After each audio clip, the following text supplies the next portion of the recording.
नमस्कार साथियों, मैं अली मोहम्मद अली ग्रेविटी चैनल में आपका हार्दिक स्वागत करता हूं, अभिनंदन करता हूं। आज हम पढ़ेंगे सर्वनाम। सर्वनाम को पढ़ने से पहले यदि आप मेरी क्लास में नए हैं तो चैनल को लाइक करें, सब्सक्राइब करें और ज़्यादा से ज़्यादा शेयर करें और कमेंट कर बताना कि आपको ये क्लास कैसी लगी। देरी न करते हुए चलते हैं हम अपनी क्लास की ओर। आज हम पढ़ेंगे कि सर्वनाम का प्रयोग हिंदी व्याकरण में क्यों किया गया।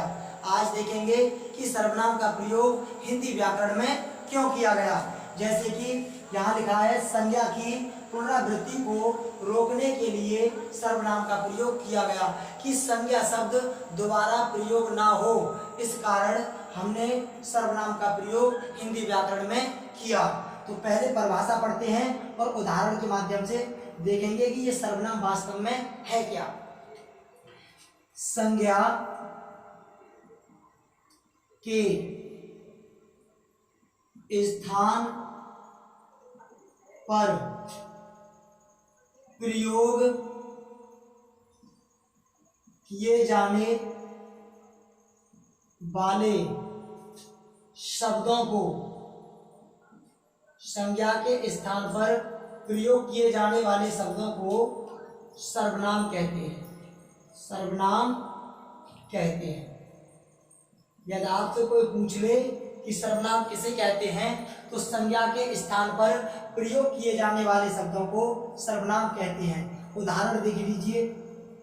उदाहरण जैसे मैंने उदाहरण दिया कि एक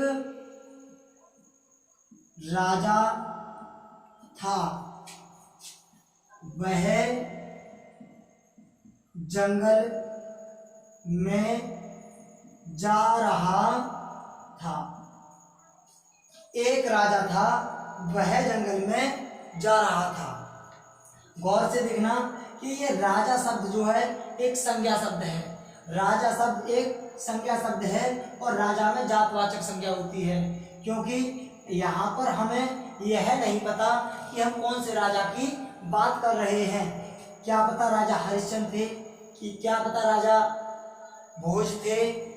यहाँ पर राजा का नाम नहीं आया है, इस वजह से यहाँ राजा शब्द में जातवाचक संज्ञा है और इस संज्ञा का प्रयोग दोबारा ना किया जाए, इस कारण हमने यहाँ वह शब्द का प्रयोग किया है कि ये राजा शब्द दोबारा ना आए। इस कारण हमने किसका प्रयोग किया, वह का प्रयोग किया कि संज्ञा शब्द दोबारा ना आए। संज्ञा की पुनरावृत्ति को रोकने के लिए हमने सर्वनाम का प्रयोग किया। तो आप समझ गए होंगे कि संज्ञा शब्द के स्थान पर प्रयोग किए जाने वाले शब्दों को सर्वनाम कहते हैं और संज्ञा की पुनरावृत्ति ना हो उसे ही, जिन संज्ञा की पुनरावृत्ति को रोकने के लिए जिन शब्दों का प्रयोग करते हैं उन्हें ही हम सर्वनाम कहते हैं। जैसे एक राजा था, वह जंगल में जा रहा था। कौन जा रहा था? राजा ही तो जा रहा था और राजा शब्द दोबारा ना आए, इस कारण हमने वह का प्रयोग किया और ये वह एक सर्वनाम शब्द है। अब पढ़ेंगे हम आगे। अब ये बताइए कि सर्वनाम तो हमने देख लिया कि एक राजा था, वह जंगल में जा रहा था। तो अब मैंने पूछा कि सर्वनाम की संख्या कितनी है। तो सबसे पहले बताना कि सर्वनाम की संख्या कितनी है। तो बताइए सर्वनाम की संख्या कितनी है। तो आपके दिमाग में आ रही होगी, आपके दिमाग में आ रही होगी कि 6 है। 6 नहीं है, सर्वनाम की संख्या 11 होती है। सर्वनाम की संख्या कितनी होती है प्यारे साथियों? 11 होती है। लेकिन अगर वह भेद की बात करता या प्रकार की बात करता तो वो आपके 6 होते हैं। भेद को भी पढ़ेंगे, लेकिन भेद से पहले हम संज्ञा के बारे में जानेंगे। तो देखेंगे सर्वनाम की संख्या कितनी होती है? 11 होती है। सर्वनाम की संख्या 11 होती है या 11 है। अब आपने कहा कौन कौन से हैं सर्वनाम शब्द। तो सबसे पहले देखो, जैसे मैं, ये मैं शब्द जो है एक सर्वनाम शब्द है। मैं के बाद लेंगे तू, एक तू शब्द भी सर्वनाम शब्द है। मैं, तू, आप, यह, वह, कुछ, कोई, जो, सो, कौन,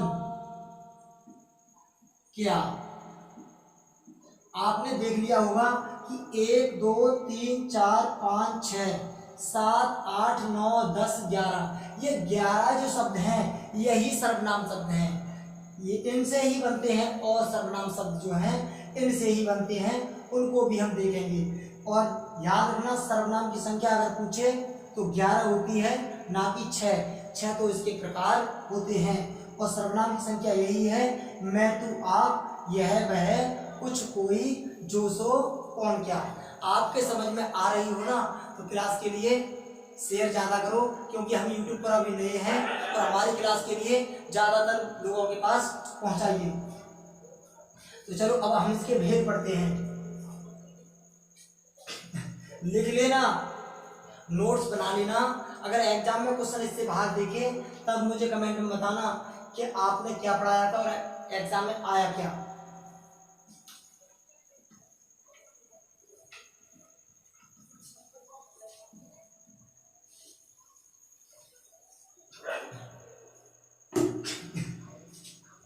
यहाँ नोट डालकर लिख लो, सर्वनाम के 6 भेद होते हैं, यानी कि सर्वनाम 6 प्रकार के होते हैं। सर्वनाम 6 प्रकार के होते हैं। आपने कहा कि सर्वनाम 6 प्रकार के होते हैं। नंबर फर्स्ट पढ़ेंगे कि पुरुष वाचक सर्वनाम। सबसे पहले क्या पढ़ेंगे कि पुरुषवाचक सर्वनाम क्या है, पुरुषवाचक सर्वनाम किसे कहते हैं, इसके बारे में देखेंगे। नंबर 2 बात आई, तो नंबर 2 कह सकते हैं हम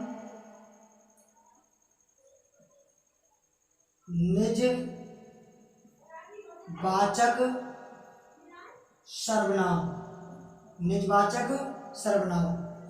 नंबर 3 पढ़ेंगे आप निश्चितवाचक सर्वनाम, निश्चितवाचक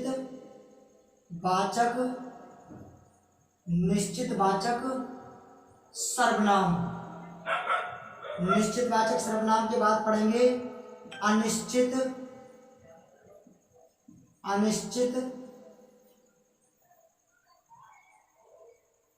वाचक सर्वनाम, अनिश्चितवाचक सर्वनाम। इसके बाद पढ़ेंगे हम पुरुषवाचक सर्वनाम, पुरुषवाचक सर्वनाम। तो ये आपका पुरुषवाचक सर्वनाम नहीं, यानी कि प्रश्नवाचक सर्वनाम। और नंबर 6 पढ़ेंगे आप संबंधवाचक सर्वनाम, संबंधवाचक सर्वनाम, संबंधवाचक सर्वनाम। अब हम एक एक कर इन्हें पढ़ेंगे कि पुरुषवाचक सर्वनाम किसे कहते हैं, निजवाचक सर्वनाम क्या है, निश्चितवाचक किसे कहते हैं, प्रश्नवाचक किसे कहते हैं, अनिश्चितवाचक सर्वनाम क्या है, संबंधवाचक सर्वनाम क्या है। तो देरी ना करते हुए चलते हैं आगे। तो पहली हेडिंग डाल लेना कि पुरुषवाचक सर्वनाम। इन सभी के लिए लिखते चलना, क्लास को लिखकर एक बार फिर लेना और उसके बाद एक बार क्लास को फिर दोबारा से देख लेना, आपके लिए पक्के याद हो जाएंगे।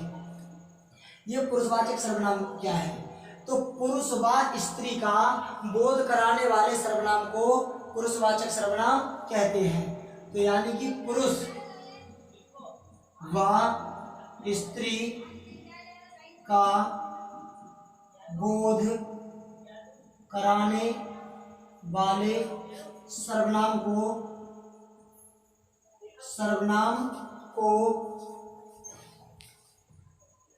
पुरुषवाचक सर्वनाम कहते हैं। क्या कहते हैं भाई, पुरुषवाचक सर्वनाम कहते हैं। पुरुषवाचक सर्वनाम कहते हैं। किसे कहते हैं, जो पुरुष व स्त्री का बोध कराए, वे सर्वनाम शब्द जो पुरुष व स्त्री का बोध कराते हैं उन्हें पुरुषवाचक सर्वनाम कहते हैं। लेकिन इसके उदाहरण को पढ़ लें। जैसे उदाहरण में मैं कह दूं, उदाहरण जैसे मैंने लिखा मैं पत्र पढ़ता हूँ। तो ये मैं पत्र पढ़ता हूँ, इस मैं शब्द में पुरुषवाचक सर्वनाम है, लेकिन पुरुषवाचक सर्वनाम के भी भेद होते हैं। अब हम पहले भेद पढ़ेंगे, उसके बाद मालूम पड़ेगा हमें कि इस मैं में कौन सा सर्वनाम है। पुरुषवाचक तो है, लेकिन पुरुषवाचक के कौन सा भेद है, अब उसे पढ़ेंगे जब आपके अच्छी तरीके से समझ में आएंगे। तो पहले लिखो यहाँ पर कि पुरुषवाचक सर्वनाम के 3 भेद होते हैं। अगर हम तीनों भेदों को पढ़ लेंगे तो उन तीनों भेदों में पुरुषवाचक सर्वनाम ही होता है, लेकिन इनके भी भेद होते हैं, जैसे उत्तम पुरुष, मध्यम पुरुष और अन्य पुरुष। उसके बारे में हम देखेंगे। तो लिख लेना कि पुरुषवाचक सर्वनाम के 3 भेद होते हैं। इसे मिटा देता हूं।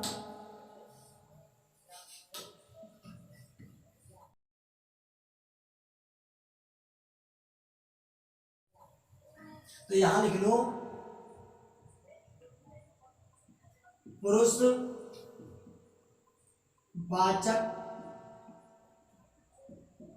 सर्वनाम के 3 भेद होते हैं। पुरुषवाचक सर्वनाम के साथियों कितने भेद होते हैं? 3 भेद होते हैं। नंबर 1 पढ़ेंगे हम उत्तम पुरुष, उत्तम पुरुष सर्वनाम। नंबर 2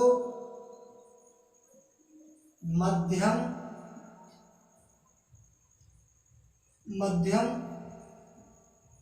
पुरुष सर्वनाम। नंबर 3 होता है अन्य पुरुष सर्वनाम। तो आपके लिए तीनों को देखना है कि ये उत्तम पुरुष क्या होता है, मध्यम पुरुष क्या होता है और अन्य पुरुष क्या होता है। इनकी परिभाषा को भी लिख लेना। तो इसकी परिभाषा है उत्तम पुरुष की, वक्ता जिन शब्दों का, देखो वक्ता और श्रोता क्या होते हैं। जैसे मैंने बात की वक्ता, वक्ता होता है बोलने वाला। कौन? बोलने वाला। और श्रोता होता है सुनने वाला। कौन भाई? सुनने वाला। इन चीजों को याद रखना है। श्रोता सुनने वाला और वक्ता कहने वाला या फिर बोलने वाला। तो यहां लिखेंगे वक्ता जिन शब्दों का प्रयोग, वक्ता जिन शब्दों का प्रयोग अपने लिए करता है, यानी कि स्वयं के लिए, जो व्यक्ति स्वयं के लिए जिन शब्दों का प्रयोग करता है उन्हें उत्तम पुरुष में रखते हैं। यानी कि वक्ता द्वारा प्रयोग किए गए शब्दों को, वक्ता जिन शब्दों का प्रयोग, जिन शब्दों का प्रयोग, वक्ता जिन शब्दों का प्रयोग स्वयं के लिए करता है, स्वयं के लिए करता है, उन्हें क्या कहते हैं हम? उत्तम पुरुष। अब आपके लिए बताऊंगा उत्तम पुरुष के बारे में देखते चलो। जैसे फिर पढ़ेंगे मध्यम पुरुष, नीचे को पढ़ते चलेंगे। तो इसके उदाहरण देख लो पहले। उदाहरण, तो उदाहरण में देखो वक्ता किन शब्दों का प्रयोग करता है, जैसे मैं और हम। मैं और हम का ही प्रयोग करेगा। मैं से बनता है मुझे, ये मुझे शब्द भी एक उत्तम पुरुष सर्वनाम है और इसमें भी पुरुषवाचक सर्वनाम होते हैं। यानी कि उत्तम पुरुष सर्वनाम हो या मध्यम पुरुष या अन्य पुरुष, सभी में पुरुषवाचक सर्वनाम होगा। मैं से बना मुझे और मुझे से बना मुझसे। एक शब्द बनता है मुझको, मेरे लिए या मेरे को। ये सभी जो सर्वनाम बने मैं और हमसे बनते हैं, तो ये मैं से बनने वाले भी सभी के सब पुरुषवाचक सर्वनाम है। अगर पुरुषवाचक सर्वनाम ऑप्शन में ना देगा तो उत्तम पुरुष देगा। जब मैं इसका प्रैक्टिस सेट लगवाऊंगा आपके लिए तो आप उसमें क्लियर कर लेना कि ये कैसे कैसे क्वेश्चन आते हैं। अभी पढ़ो सिर्फ। हम शब्द आया, हम से बनेंगे हमें, हमको, या फिर हमारे लिए। ये ऐसे शब्द जो आते हैं इन्हें हम उत्तम पुरुष में रखते हैं। जैसे कोई वाक्य आ जाए उदाहरण के तौर पर कि मुझे खाना दीजिए, तो उस शब्द में पूछ लेगा रेखांकित करके कि इस मुझे शब्द में कौन सा सर्वनाम है। मुझे खाना दीजिए। अब आपसे पूछेगा कि ये मुझे शब्द में कौन सा सर्वनाम है, तो आपका आंसर उत्तम पुरुष होगा। अगर आप उत्तम पुरुष नहीं लगाओगे तो वहाँ पुरुषवाचक मिलेगा, या तो उत्तम पुरुष मिलेगा या फिर पुरुषवाचक सर्वनाम मिलेगा। अगर दोनों मिल जाएं तो आपके लिए उत्तम पुरुष लगाना होगा। तो इस प्रकार तो हमने उत्तम पुरुष को क्लियर किया। अब पढ़ेंगे हम मध्यम पुरुष। जैसे देखो उत्तम पुरुष में एक और देख रहे हैं कि हमें किताब दीजिए, तो हमें शब्द भी उत्तम पुरुष सर्वनाम है। उत्तम पुरुष ना देगा तो पुरुषवाचक देगा। इस प्रकार आपके लिए पहचानना है। अब चलो पढ़ते हैं हम मध्यम पुरुष के लिए। उत्तम पुरुष के लिए लिख लेना, उत्तम पुरुष के बाद लिखो मध्यम पुरुष। ये मध्यम पुरुष सर्वनाम क्या होता है? मध्यम पुरुष वक्ता जिन शब्दों का प्रयोग श्रोता के लिए करता है, वक्ता जिन शब्दों का प्रयोग, वक्ता जिन शब्दों का प्रयोग श्रोता के लिए करता है।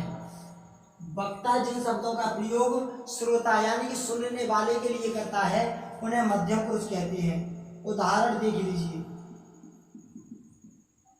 अगर समझ में ना आए तो बता देना, मैं स्पीड से ही पढ़ाता हूँ। अगर आपके लिए स्पीड मेरी तेज लगे तो कमेंट में बता देना, मैं अपनी स्पीड को धीमे कर लूँगा। जैसे उदाहरण में शब्द आएगा तू, ये तू शब्द जो है, और एक आप, ये आप शब्द कह दो या फिर तू, ये दोनों के दोनों ही मध्यम पुरुष होते हैं। जैसे वक्ता बोलने वाला सुनने वाले के लिए तू या फिर आप का प्रयोग करता है। तू से बनता है तुझे, या फिर बनेगा तुम, या फिर बनेगा तुमको।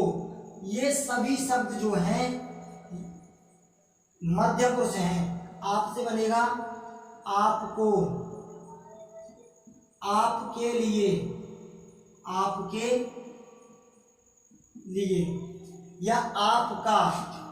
ये शब्द जो आएंगे इन सभी में आपका मध्यम पुरुष होगा, और आपके लिए ये भली बात समझ में आ रहे होंगे। इसके बाद पढ़ेंगे हम अन्य पुरुष। अब अन्य पुरुष को देखते हैं और इसे लिख लेना। ये तू शब्द जो है मध्यम पुरुष है, तुझे शब्द मध्यम, ये सभी जो हैं तू और आप से बनते हैं। तू और आप से बनने वाले सर्वनाम को ही मध्यम पुरुष कहते हैं। हम एक एक शब्द पढ़ेंगे। मैंने मैं, तू, आप ये सभी पढ़ाए थे। अभी देखते हैं हम आगे को। मैं, तू, आप, यह, वह। अब यह वह की बारी है, उसे देखो। तो अन्य पुरुष को देखेंगे। अब बात आई अन्य पुरुष। ये अन्य पुरुष सर्वनाम क्या होता है? ये अन्य पुरुष वाला देखो, ये पुरुषवाचक के तीनों भेद चल रहे हैं। अभी हमने मध्यम पुरुष पढ़ा, उससे पहला उत्तम पुरुष था, और अब अन्य पुरुष आ गया। अन्य पुरुष किसे कहते हैं? वक्ता और श्रोता के बीच में जब कोई अन्य व्यक्ति आ जाए तो वो जिन शब्दों का प्रयोग करता है, जिस उसके लिए जिन शब्दों का प्रयोग किया जाता है, उन्हें अन्य पुरुष कहते हैं। वक्ता और श्रोता, वक्ता और श्रोता के बीच जब अन्य व्यक्ति यानी कि कोई तीसरा व्यक्ति आ जाए, जब अन्य व्यक्ति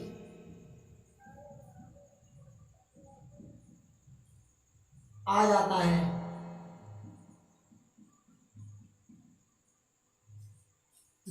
जाता है, तो उसके लिए जिन शब्दों का प्रयोग किया जाता है उन्हें अन्य पुरुष कहते हैं। उन्हें क्या कहते हैं? अन्य पुरुष। वक्ता और श्रोता जिन शब्दों का प्रयोग एक तीसरे व्यक्ति के लिए करते हैं उसे ही हम अन्य पुरुष कहते हैं। यानी कि वक्ता बोलने वाला, श्रोता सुनने वाला, ये दोनों व्यक्ति आपस में बतला रहे हों। यानी कि ये मान लो आपका वक्ता है और ये आपका श्रोता है, ये दोनों आपस में बतला रहे हों और एक तीसरा व्यक्ति यहाँ आ जाए, तो ये दोनों इसके लिए जिन शब्दों का प्रयोग करेंगे वही अन्य पुरुष में आते हैं। उदाहरण में देख लीजिए, उदाहरण जैसे मैंने कहा वह, यह, आपने देखे होंगे ये और वे, ये शब्द है। लेकिन यह वह जो है आपके, ये निश्चितवाचक सर्वनाम भी होते हैं। ये निश्चितवाचक सर्वनाम भी हैं, इन्हें वहां पर भी पढ़ेंगे हम। यहाँ पर भी देखो, अगर निश्चितवाचक सर्वनाम ना दिया जाए तो वहाँ अन्य पुरुष होता है, इतना भी याद रखना है, ये और वे। अब देखिए, वह से बनेगा उस, तो ये उस शब्द में भी अन्य पुरुष होता है। उसे इधर लाओ, उसे मत पीटो, तो ये उस शब्द में कौन सा होगा? आपका अन्य पुरुष सर्वनाम होगा। या फिर उसे, यहाँ पर आएगा उसको, ऐसे शब्द आएंगे। यह से बनेगा इस, इसे, इसको, ये सभी इसमें आते हैं। निश्चित वाचक में भी पढ़ेंगे, वहां इसका प्रयोग इन्हीं शब्दों में किया जाता है। इसका प्रयोग अन्य पुरुष में इन शब्दों के रूप में भी किया जाता है। ये शब्द आया, ये से बनेगा इन्हें, इनसे। अब वे से बनाएंगे उन्हें, उनसे, उनको, उनके लिए। ये शब्द जो हैं आपके समझ में आए गए होंगे। ये वे, यह वह, ये अन्य पुरुष होते हैं। उदाहरण में कह दूं कि ये किताबें इधर लाओ, या ये व्यक्ति अधिक बोलता है, तो ये शब्द में कौन सा है? अन्य पुरुष होगा। वे अधिक खाते हैं, तो व्यक्ति के लिए प्रयोग हो रहे हैं, तो यहाँ आएंगे। अगर वो वस्तु के लिए प्रयोग होते हैं ये शब्द, तो वहां पर हमारा निश्चितवाचक सर्वनाम में पहुंच जाते हैं। तो आज हम सिर्फ और सिर्फ इस क्लास में पुरुषवाचक का भेद ही पढ़ेंगे, और अगली जो क्लास आएगी उस क्लास में जितने जो हमारे 5 बचे हैं उन 5 को अगली क्लास में क्लियर करेंगे। देखते हैं अगली क्लास में हो जाए।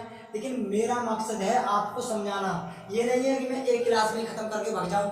मैं आपको एक एक पॉइंट समझाता हूं, इस वजह से क्लास बड़ी हो जाती है।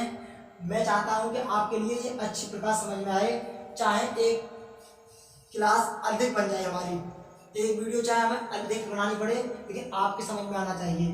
तो आपने आज क्या पढ़ा उसे सुन लें। सबसे पहले पढ़ा मैंने सर्वनाम का प्रयोग हिंदी व्याकरण में क्यों किया गया, कि संज्ञा की पुनरावृत्ति ना हो, इस कारण हमने सर्वनाम का प्रयोग हिंदी व्याकरण में किया।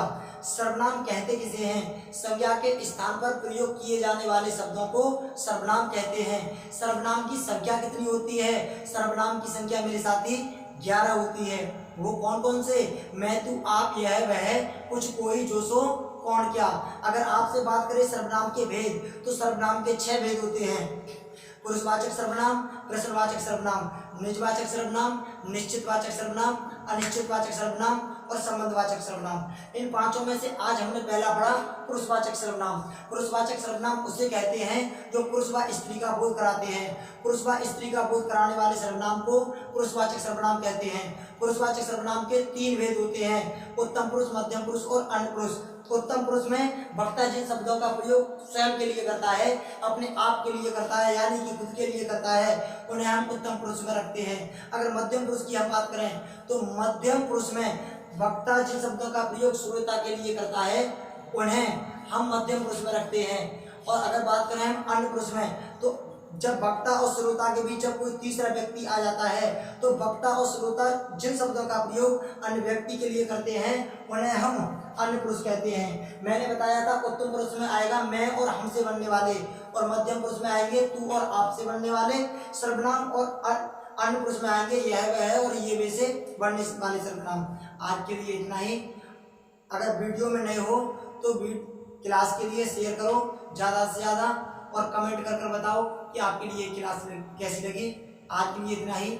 जय हिंद, जय भारत।